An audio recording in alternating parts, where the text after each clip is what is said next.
भारतीय संविधान। पहला, भारतीय संविधान के विकास का संक्षिप्त इतिहास।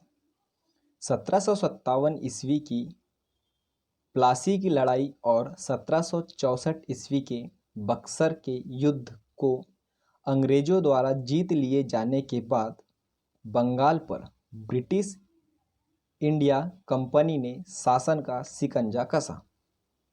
इसी शासन को अपने अनुकूल बनाए रखने के लिए अंग्रेजों ने समय समय पर कई एक्ट पारित किए जो भारतीय संविधान के विकास की सीढ़ियां बनी। वे निम्न हैं। पहला, 1773 ईस्वी का रेगुलेटिंग एक्ट। इस अधिनियम का अत्यधिक संवैधानिक महत्व है। जैसे भारत में ईस्ट इंडिया कंपनी के कार्यों को नियमित और नियंत्रित करने की दिशा में ब्रिटिश सरकार द्वारा उठाया गया यह पहला कदम था, अर्थात कंपनी के शासन पर संसदीय नियंत्रण स्थापित किया गया। बी, इसके द्वारा पहली बार कंपनी के प्रशासनिक और राजनीतिक कार्यों को मान्यता मिली। सी, इसके द्वारा केंद्रीय प्रशासन की नींव रखी गई थी। विशेषता, इस अधिनियम द्वारा बंगाल के गवर्नर को बंगाल का गवर्नर जनरल पद नाम दिया गया तथा मुंबई एवं मद्रास के गवर्नर को इसके अधीन किया गया। इस एक्ट के तहत बनने वाले प्रथम governor general Lord Warren Hasting थे। दूसरा, इस एक्ट के अंतर्गत कलकत्ता प्रेसिडेंसी में एक ऐसी सरकार स्थापित की गई जिसमें गवर्नर जनरल और उसकी परिषद के 4 सदस्य थे जो अपनी सत्ता के उपयोग संयुक्त रूप से करते थे। तीसरा, इस अधिनियम के अंतर्गत कलकत्ता में 1774 ईस्वी में एक उच्चतम न्यायालय की स्थापना की गई जिसमें मुख्य न्यायाधीश और 3 अन्य न्यायाधीश थे। इसके प्रथम मुख्य न्यायाधीश सर एलिजा इम्फे थे। अन्य 3 न्यायाधीश, पहला चेम्बर्स, दूसरा लिमनेस्टर, तीसरा हाइट। चौथा, इसके तहत कंपनी के कर्मचारियों को निजी व्यापार करने और भारतीय लोगों से उपहार व रिश्वत लेना प्रतिबंधित कर दिया गया था। पांचवा, इस अधिनियम के द्वारा ब्रिटिश सरकार को बोर्ड ऑफ डायरेक्टर के माध्यम से कंपनी पर नियंत्रण सशक्त हो गया। इसे भारत में इसके राजस्व, नागरिक और सैन्य मामलों की जानकारी ब्रिटिश सरकार को देना आवश्यक कर दिया गया था। Act of settlement 1781। Regulating act की कमियों को दूर करने के लिए इस एक्ट का प्रावधान किया गया। इस एक्ट के अनुसार कलकत्ता की सरकार को बंगाल, बिहार और उड़ीसा के लिए भी विधि बनाने का प्राधिकार प्रदान किया गया। 1784 ईस्वी का पिट्स इंडिया एक्ट। इस एक्ट के द्वारा दोहरे प्रशासन का प्रारंभ हुआ। पहला, बोर्ड ऑफ डायरेक्टर्स को व्यापारिक मामलों के लिए, दूसरा बोर्ड ऑफ कंट्रोलर को राजनीतिक मामलों के लिए। 1793 ईस्वी का चार्टर अधिनियम। इसके द्वारा नियंत्रण बोर्ड के सदस्यों तथा कर्मचारियों के वेतनादि को भारतीय राजस्व में से देने की व्यवस्था की गई थी। 1813 ईस्वी का चार्टर अधिनियम। इस अधिनियम की मुख्य विशेषता है, पहला, कंपनी के अधिकार पत्रों को 20 वर्ष के लिए बढ़ा दिया गया। दूसरा, कंपनी के भारत के साथ व्यापार करने के एकाधिकार को छीन लिया गया किंतु उसे चीन के साथ व्यापार एवं पूर्वी देशों के साथ चाय के व्यापार के संबंध में 20 वर्ष के लिए एकाधिकार प्राप्त रहा। तीसरा, कुछ सीमाओं के अधीन सभी ब्रिटिश नागरिकों के लिए भारत के साथ व्यापार खोल दिए गए थे। 1833 ईस्वी का चार्टर अधिनियम। इस अधिनियम की मुख्य विशेषताएं हैं। पहला, इसके द्वारा कंपनी के व्यापारिक अधिकार पूर्णतः समाप्त कर दिए गए। दूसरा, अरब कंपनियों का कार्य ब्रिटिश सरकार की ओर से मात्र भारत का शासन करना रह गया था। तीसरा, बंगाल के गवर्नर जनरल को भारत का गवर्नर जनरल कहा जाने लगा था। चौथा, बम्बई तथा मद्रास की परिषदों की विधि निर्माण शक्तियों को वापस ले लिया गया था। पांचवा, विधिक परामर्श हेतु गवर्नर जनरल की परिषद में विधि सदस्य के रूप में चौथे सदस्य को शामिल किया गया था। छठवां, भारत में दास प्रथा को विधि विरुद्ध घोषित कर दिया गया तथा 1843 ईस्वी में इसका उन्मूलन कर दिया गया था। सातवां, अधिनियम की धारा 87 के तहत कंपनी के अधीन पद धारण करने के लिए किसी व्यक्ति को धर्म, जन्म स्थान, मूल, वंश या रंग के आधार पर अयोग्य न ठहराए जाने का उपबंध भी किया गया था। आठवां, गवर्नर जनरल की परिषद को राजस्व के संबंध में पूर्ण अधिकार प्राप्त करते हुए गवर्नर जनरल को संपूर्ण देश के लिए एक ही बजट तैयार करने का अधिकार दिया गया था। नौवां, भारतीय कानून का वर्गीकरण किया गया और इस कार्य के लिए विधि आयोग की नियुक्ति की गई। लॉर्ड मैकाले की अध्यक्षता में प्रथम विधि आयोग का गठन किया गया। 1853 ईस्वी का चार्टर अधिनियम। इस अधिनियम की मुख्य विशेषताएं हैं।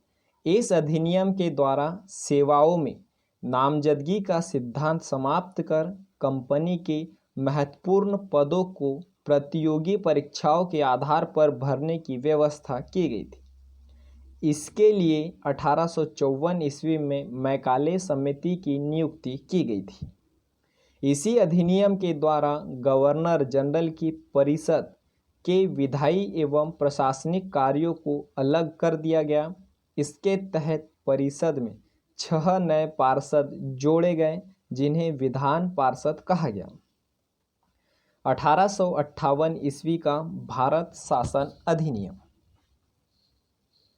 इस अधिनियम की विशेषताएं है। भारत का शासन कंपनी से लेकर ब्रिटिश क्राउन के हाथों में सौंपा गया। भारत में मंत्री पद की व्यवस्था की गई। 15 सदस्यों की भारत परिषद का सृजन हुआ, जिसमें 8 सदस्य ब्रिटिश सरकार द्वारा, 7 सदस्य कंपनी के निर्देशक मंडल द्वारा। भारतीय मामलों पर ब्रिटिश संसद का सीधा नियंत्रण स्थापित किया गया। मुगल सम्राट के पद को समाप्त कर दिया गया। इसी अधिनियम के द्वारा बोर्ड ऑफ डायरेक्टर तथा बोर्ड ऑफ कंट्रोलर को समाप्त कर दिया गया। भारत शासन संचालन के लिए ब्रिटिश मंत्रिमंडल में एक सदस्य के रूप में भारत के राज्य सचिव की नियुक्ति की गई। वह अपने कार्यों के लिए ब्रिटिश संसद के प्रति उत्तरदायी होता था। भारत के प्रशासन पर इसका संपूर्ण नियंत्रण था। उसी का वाक्य अंतिम होता था, चाहे वह नीति के विषय में हो या अन्य ब्यौरों के विषय में। भारत के गवर्नर जनरल का नाम बदलकर वायसराय कर दिया गया था। अतः इस समय के गवर्नर जनरल लॉर्ड कैनिंग अंतिम गवर्नर जनरल एवं प्रथम वायसराय बने थे। 1861 ईस्वी का भारत परिषद अधिनियम। इस अधिनियम की विशेषता है। पहला, गवर्नर जनरल की कार्यकारिणी परिषद का विस्तार किया गया और विभागीय प्रणाली का प्रारंभ हुआ। लॉर्ड कैनिंग के द्वारा गवर्नर जनरल को पहली बार अध्यादेश जारी करने की शक्ति प्रदान की गई।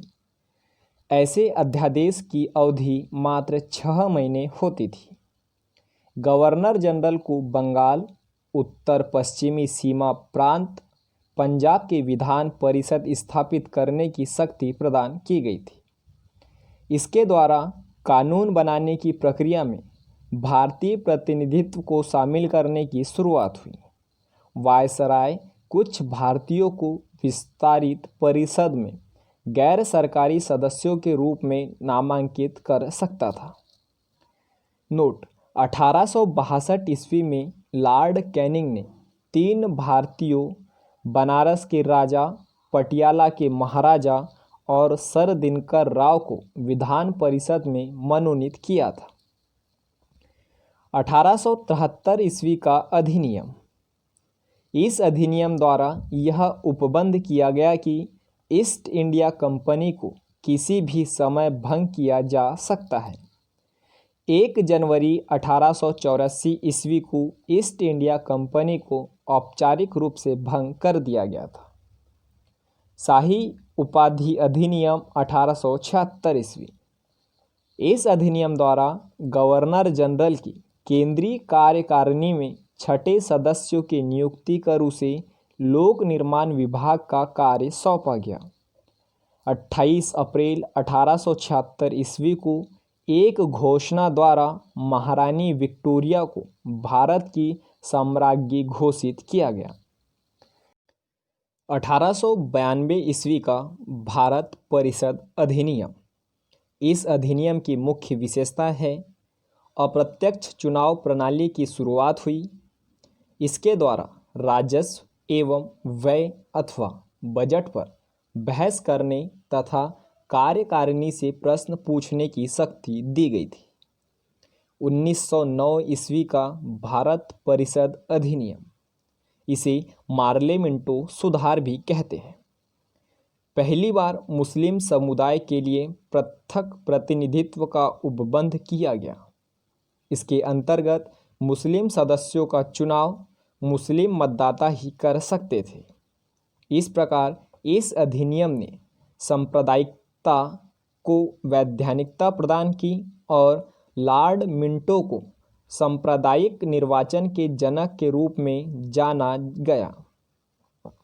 भारतीयों को भारत सचिव एवं गवर्नर जनरल की कार्यकारिणी परिषद में नियुक्ति की गई। केंद्रीय और प्रांतीय विधान परिषद को पहली बार बजट पर वाद विवाद करने, सार्वजनिक हित के विषय पर प्रस्ताव पेश करने, पूरक प्रश्न पूछने और मत देने का अधिकार मिला था। प्रांतीय विधान परिषद की संख्या में वृद्धि की गई।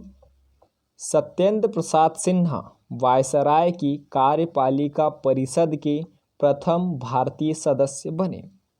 इन्हें विधि सदस्य बनाया गया। इस अधिनियम के तहत presidency, corporation, chamber of commerce, विश्वविद्यालय और जमींदारों के लिए अलग प्रतिनिधित्व का प्रावधान किया गया था।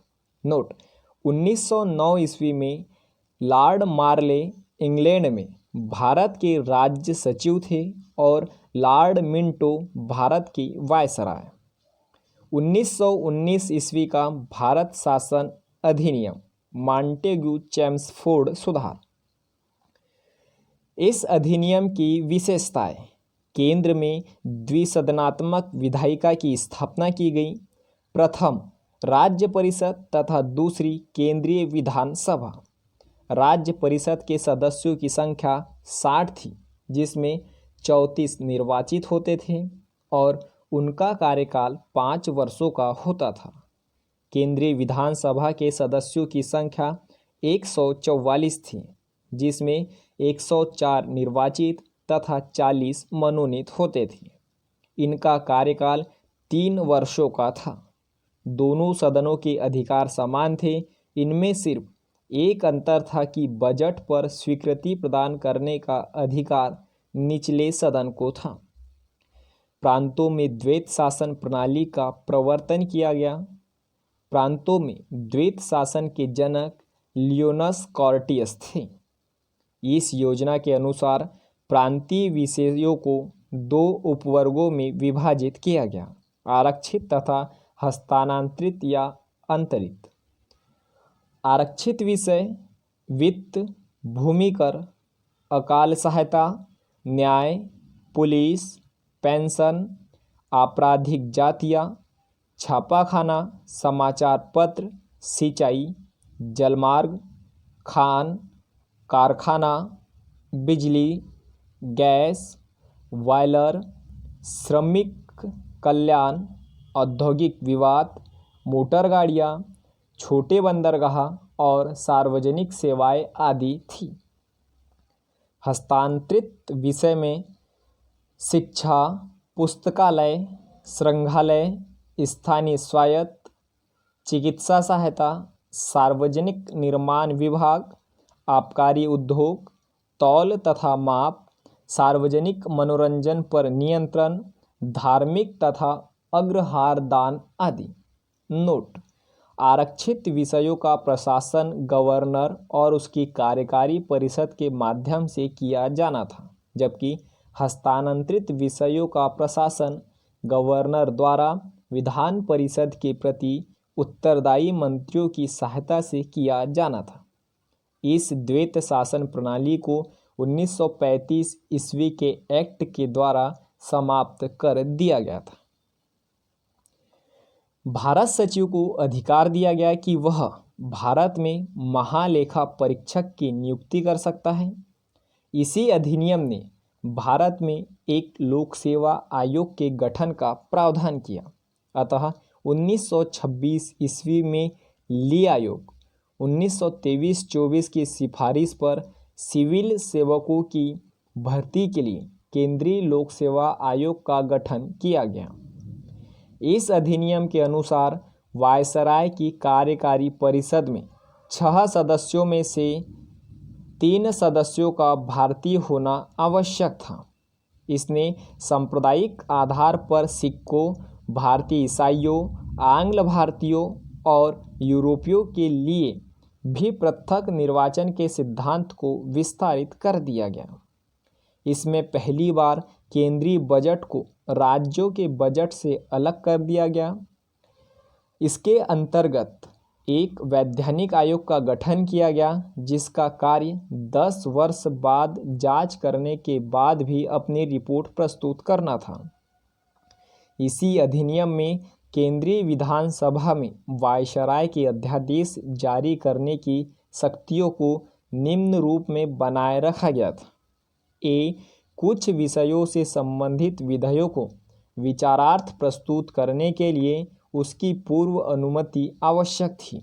बी, इसे भारतीय संविधान सभा द्वारा पारित किसी भी विधेयक को वीटो करने या सम्राट के विचारों के लिए आरक्षित करने की शक्ति थी। सी, इसे यह शक्ति थी कि विधानमंडल द्वारा नामंजूर किए गए या पारित न किए गए किसी विधेयक या अनुदान को प्रमाणित कर दे तो ऐसे प्रमाणित विधेयक विधानमंडल द्वारा पारित विधेयक को समाप्त हो जाते थे। डी, यह आपात स्थिति में अध्यादेश बना सकता था जिनका अस्थायी अवधि के लिए विधिक प्रभाव होता था। नोट: मॉन्टेग्यू चेम्सफोर्ड सुधार भारत शासन अधिनियम 1919 द्वारा भारत में पहली बार महिलाओं को वोट देने का अधिकार मिला था। अगला 1935 ईस्वी का भारत शासन अधिनियम। 1935 ईस्वी के अधिनियम में 321 अनुच्छेद और 10 अनुसूचियाँ थीं। इस अधिनियम की मुख्य विशेषताएं इस प्रकार हैं। पहला, अखिल भारतीय संघ। यह संघ 11 ब्रिटिश प्रांतों, 6 चीफ कमिश्नर के क्षेत्रों और उन देशी रियासतों से मिलकर बना था जो स्वेच्छा से संघ में सम्मिलित हो। प्रांतों के लिए संघर्ष में सम्मिलित होना अनिवार्य था, किंतु देशी रियासतों के लिए यह ऐच्छिक था। देशी रियासतों संघ में सीमित नहीं हुई और प्रस्तावित संघ की स्थापना संबंधी घोषणा पत्र जारी करने का अवसर ही नहीं आया। दूसरा, प्रांतीय स्वसहायता। इस अधिनियम के द्वारा प्रांतों में द्वैत शासन व्यवस्था का अंत कर उन्हें एक स्वतंत्र और स्वशासित संवैधानिक आधार प्रदान किया गया। तीसरा, केंद्र में द्वैत शासन की स्थापना। इस अधिनियम में विधायी शक्तियों को केंद्र और प्रांतीय विधानमंडलों के बीच विभाजित किया गया। इसके तहत परिसंघ सूची, प्रांतीय सूची एवं समवर्ती सूची का निर्माण किया गया। भारत परिसंघ सूची के विषयों पर परिसंघ विधानमंडल को विधान बनाने की अनन्य शक्ति थी। इस सूची में विदेशी कार्य, करेंसी और मुद्रा, नौसेना, सेना, वायुसेना, जनगणना जैसे विषय थे। प्रांतीय सूची के विषयों पर प्रांतीय विधानमंडलों की अनन्य अधिकारिता थी, यानी इस सूची में वर्णित विषयों पर प्रांतीय विधानमंडल को कानून बनाने का अधिकार था। प्रांतीय सूची के कुछ विषय थे पुलिस, प्रांतीय लोक सेवा और शिक्षा। समवर्ती सूची के विषयों पर परिसंघ एवं प्रांतीय विधानमंडल दोनों विधान बनाने के लिए सक्षम थे। समवर्ती सूची के कुछ विषय थे दंड विधि और प्रक्रिया, सिविल प्रक्रिया, विवाह एवं विवाह विच्छेद आदि। ऊपर उल्लेखित उपबंधों के अधीन रहते हुए किसी भी विधानमंडल को दूसरे की शक्तियों का अतिक्रमण करने का अधिकार नहीं था, लेकिन वायसराय द्वारा आपात की उद्घोषणा किए जाने पर परिसंघ विधानमंडल को प्रांतीय सूची के विषय में विधान बनाने की शक्ति थी। 2 प्रांतीय विधानमंडलों की अनुरोध पर भी परिसंघ विधानमंडल प्रांतीय विधानमंडल के विषय में विधान बना सकती थी। समवर्ती सूची के विषय पर परिसंघ विधि प्रांत की विधि पर अभिभावी होती थी। इस अधिनियम में अविशिष्ट विधायी शक्ति वायसराय को दी गई थी। चौथा, संघीय न्यायालय की व्यवस्था। इसका अधिकार क्षेत्र प्रांतों तथा रियासतों तक विस्तृत था। इस न्यायालय में एक मुख्य न्यायाधीश तथा 2 अन्य न्यायाधीशों की व्यवस्था की गई थी। न्यायालय से संबंधित अंतिम शक्ति प्रिवी काउंसिल लंदन को प्राप्त थी। 5वां, ब्रिटिश संसद की सर्वोच्चता। इस अधिनियम में किसी भी प्रकार की परिवर्तन का अधिकार ब्रिटिश संसद के पास था। प्रांतीय विधानमंडल और संघीय व्यवस्थापिका इसमें किसी प्रकार का परिवर्तन नहीं कर सकते थे। 6वां, भारत परिषद का अंत। इस अधिनियम के द्वारा भारत परिषद का अंत कर दिया गया था। 7वां, सांप्रदायिक निर्वाचन पद्धति का विस्तार। संघीय तथा प्रांतीय व्यवस्थापिकाओं में विभिन्न संप्रदायों को प्रतिनिधित्व देने के लिए सांप्रदायिक निर्वाचन पद्धति को जारी रखा गया और उसका विस्तार दलित जातियों, महिलाओं और मजदूर वर्ग तक किया गया। 8वां, इस अधिनियम में प्रस्तावना का अभाव था। 9वां, इसके द्वारा बर्मा को भारत से अलग कर दिया गया।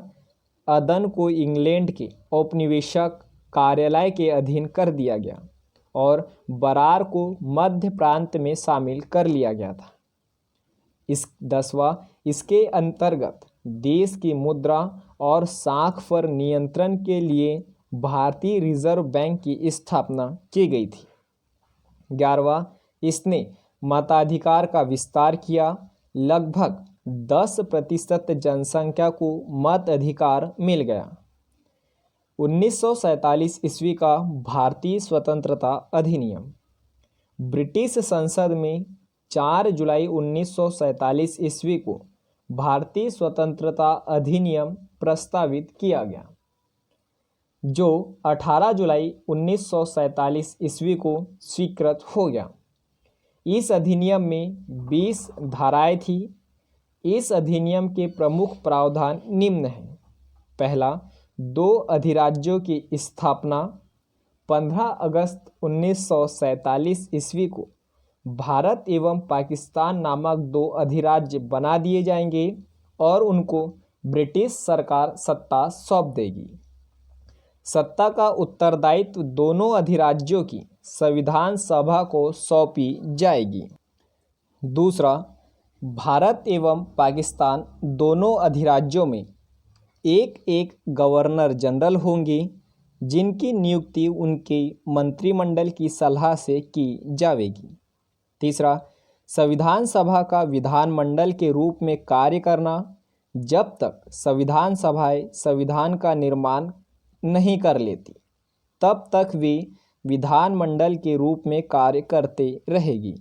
चौथा, भारत मंत्री के पद समाप्त कर दिए जाएंगे।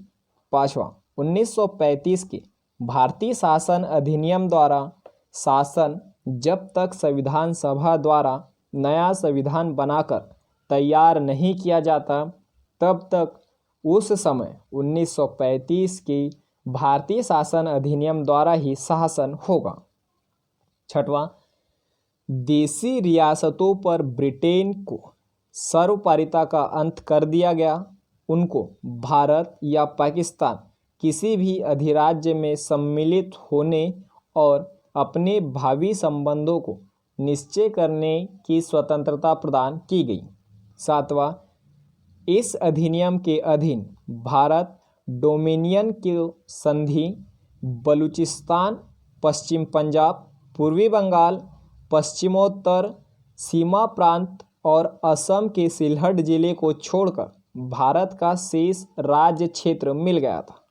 नोट: सिलहट जिले ने भारतीय स्वतंत्रता अधिनियम 1947 ईस्वी के प्रवृत्त होने के पूर्व जनमत संग्रह में पाकिस्तान के पक्ष में मत दिया था।